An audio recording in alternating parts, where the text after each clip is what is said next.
சங்கீத நாட்டியமே ஒரு யாகம். ஃபர்ஸ்ட் சங்கீத நாட்டியமே ஒரு யாகம்.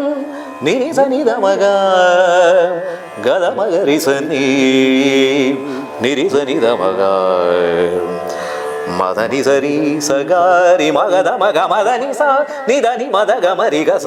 சங்கீத நாட்டியமே ஒரு யாகம்.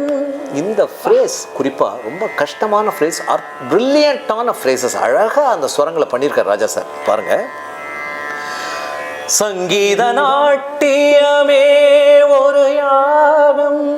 நிரிசனிதமக கதமகரிசனி நிரிசனிதமக மதனி சரி சகாரி மகத மக மதனி சாரி தனி மதக மரிகச.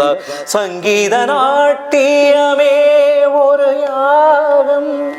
இந்த ஸ்வரங்களை பாடுறதுக்கு எதனால் அவ்வளவு ஈஸியாக பாட முடியுதுன்னா, இதுக்கேற்ற மாதிரி ஆரோகணம் அவரோகணத்தை நிறைய ப்ராக்டிஸ் பண்ணோம். மியூசிஷியன்ஸ்க்கு சொல்கிறேன்னா, நேர்களுக்கு இப்போ நிரிசனிதமக கதமகரிசனி நிரிசனிதமக எங்கே போகுது பாருங்க, கீழே காந்தாரம், கீழ் காந்தாரம் வரைக்கும் போகுது.